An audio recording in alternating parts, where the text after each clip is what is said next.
Assalamualaikum warahmatullahi wabarakatuh. Alhamdulillahirabbil alamin wa bihi nasta'in wa ala umuri dunya waddin wassalatu wassalamu ala asrofil anbiya'i wal mursalin sayyidina wa maulana Muhammad wa ala alihi wa ashabihi ajmain amma ba'du. Yang terhormat Bapak Abdi Makarim selaku Ketua DPC PKB Kabupaten Tulungagung. Yang terhormat Bapak Fajar Hidayat selaku Ketua Garda Bangsa Kabupaten Tulungagung, dan tak lupa Dewan Juri yang berbahagia. Pertama-tama, marilah kita panjatkan puja dan puji syukur atas kehadirat Allah Subhanahu wa taala, yang mana atas berkah limpah taufik serta hidayahnya kita dapat menjalani aktivitas pada kegiatan hari ini dengan keadaan sehat walafiat biqaulina alhamdulillahirabbil alamin.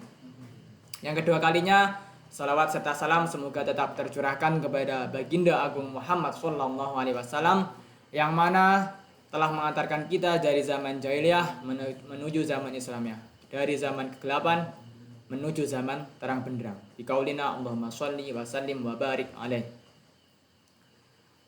Islam, pemuda dan cinta tanah air merupakan rangkaian atau untaian kalimat yang di situ mengandung unsur atau mengandung makna yang sangat luas dan juga begitu dalam. Yang pertama kita bahas adalah Islam.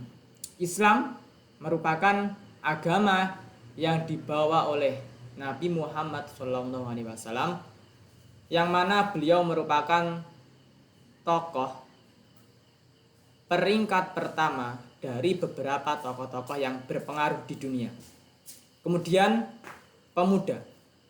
Kalau kita berbicara pemuda, dimanapun kita berbicara, entah di negara manapun, yang namanya pemuda adalah sesuatu, segala aset yang sangat berpengaruh bagi negara tersebut, atau yang paling penting. Kemudian cinta tanah air. Cinta tanah air merupakan wujud kita mengedepankan atau mencurahkan segala pikiran maupun tenaga untuk kemajuan negara kita. Itu Islam, pemuda dan cinta tanah air. Kemudian ketika kita berbicara Islam, pemuda dan cinta tanah air, maka akan timbul pertanyaan, bagaimana cara menjadi pemuda yang beragama dan juga bernegara. Di sini saya akan membagikan tips bagaimana caranya. Yang pertama, melalui alternatif berupa ilmu. Yang kedua dengan pengalaman, dan yang ketiga dengan pergaulan. Ilmu pengetahuan. Dengan ilmu pengetahuan, maka akan terbentuk pola pikir atau mindset kita dalam menganalisa berbagai masalah. Semakin kita kritis dalam menganalisa masalah menggunakan ilmu pengetahuan, maka semakin baik pula apa yang akan timbul dari segala yang kita perbuat. Itu menggunakan alternatif yang berupa ilmu. Kemudian alternatif menggunakan pergaulan. Dengan pergaulan sendiri, ketika pemuda dalam memilih pergaulan, itu ia memilih terjun ke pergaulan yang positif, maka apa yang akan timbul dari mereka adalah segala hal yang positif. Namun sebaliknya, ketika pemuda itu terjun dalam pergaulan yang berbau negatif, maka akan apa yang timbul dari mereka juga akan berbau negatif. Itu pergaulan. Kemudian alternatif menggunakan pengalaman. Sudah tidak asing bagi kita bahwasanya pengalaman merupakan suatu hal yang sangat-sangat berharga bagi kita. Yang pengalaman tersebut tidak bisa ditukar dengan apapun.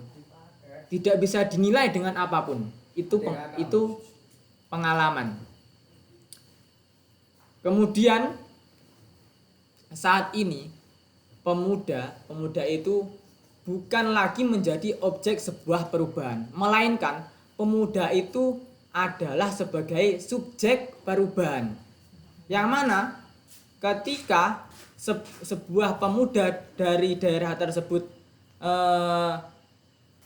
tidak pandai-pandai dalam mengolah apa yang ia akan perbuat, maka akan timbul hal seperti mubadir, tabdzir.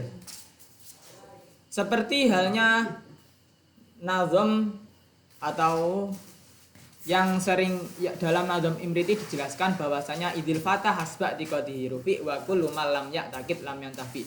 Barang siapa pemuda yang tinggi, yang besar itikadnya, maka ia akan bermanfaat. Namun sebaliknya ketika pemuda itu tidak mempunyai itikad yang sungguh, maka tidaklah ia akan memperoleh manfaat. Itu mungkin cukup itu yang dapat saya sampaikan.